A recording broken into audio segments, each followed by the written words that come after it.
So one of the reasons why I love Fuji cameras, specifically my X100F, is for the film simulations.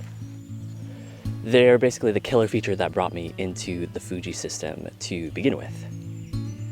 And I mention that because before I was shooting RAW exclusively because it was kind of like this religion, you want to shoot pro, then you got to shoot RAW. And the thing that changed it for me, and there were a few things, but one of them was, there was one day I came home from shooting some self-portraits in the woods, and I noticed that the colors that I was getting in Adobe's version of the film simulations in Lightroom was actually quite different from the colors that I was seeing in camera. And I didn't necessarily like what I was seeing in Lightroom. I just didn't really like Adobe's versions of the Fuji film simulations. Okay, so I totally admit, there's really not that much of a difference, but I swear to you, a year ago when I made the decision, the difference was big enough to make me want to switch. And obviously in that year, Adobe's made a huge amount of progress in terms of getting their versions of the film simulations closer to what Fuji intended. But with that being said, I shoot on the X100F, and if you do too, then there is a great reason to shoot JPEG only. Not even RAW plus JPEG, but JPEG only, and that is for the digital teleconverter, which is what allows you to virtually zoom in from 35 to 50 and even up to 70. I don't use the 70 all that often because the quality does start to degrade, but you'll be surprised at how good the 50 millimeter digital teleconverter is. I certainly, and I use it all the time for landscapes. The other thing is that there are plenty of other reasons still to explore shooting JPEG, which we will get right back into now. So then I found myself spending way too much time trying to recreate the colors as I saw them in camera. But then I realized something, that if I were to shoot at least RAW plus JPEG, then I could get those colors in the JPEG to begin with. But then I ran into a new problem, and that was basically because I like to shoot B-roll on my X100F as well. I was essentially filling up my SD card way too fast with video files, RAW files, and JPEG files. And on top of that, the workflow for RAW plus JPEG in Lightroom is just really awkward and cumbersome because you're having to deal with two versions of every single shot that you take, and I just found it to be too unwieldy to work with.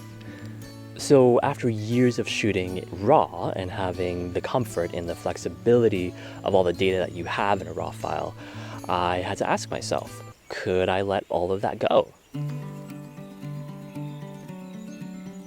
So one of the first things that I noticed is that loading and editing a JPEG file is actually a lot faster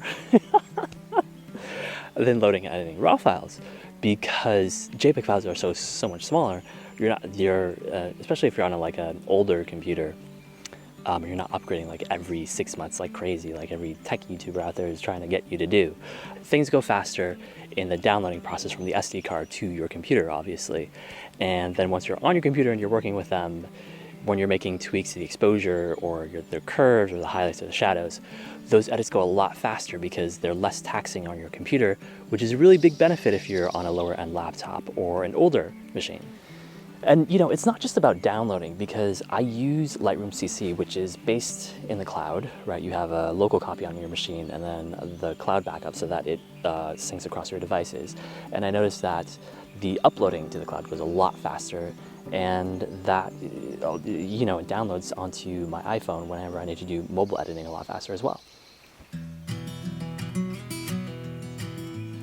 So immediately after shooting JPEG only, one of the things that I noticed was how much longer it takes for me to fill up an SD card because I have so much room left over now for my B-roll video files.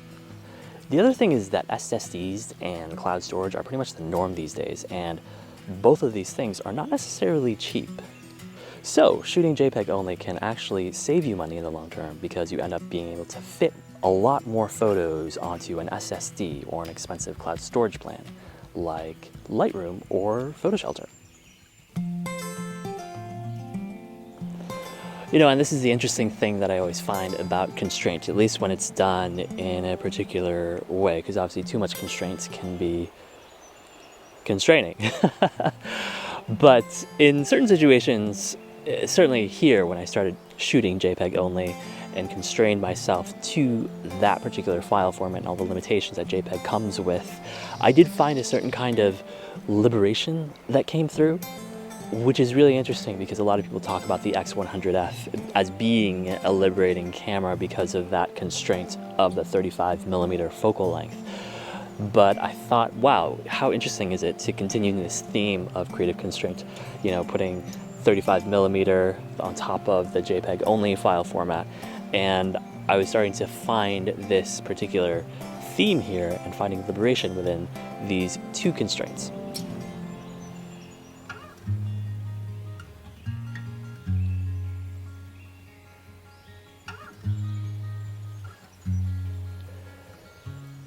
In addition to all of the technical benefits that a JPEG only workflow has given me, the biggest thing that I've actually benefited from is just being more present in the moment.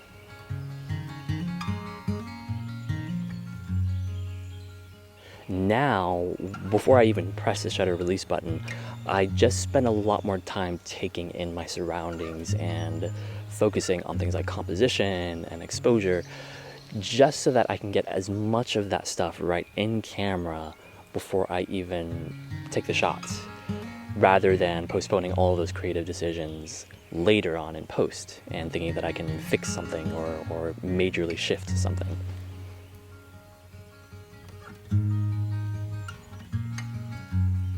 The vast majority of my creative decisions and work have already been made. So anything that I do in post is really just kind of tweaking rather than major heavy editing, which is, I admit, what I was doing before, you know?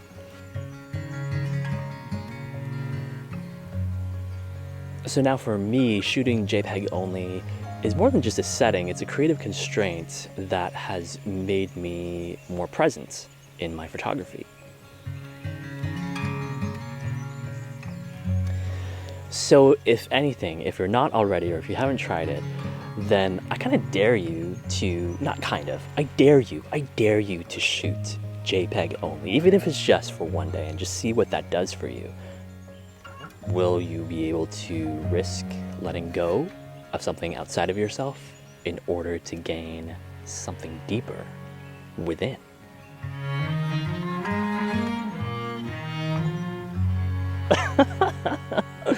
Totally cheesy, I know. But hey, it's true.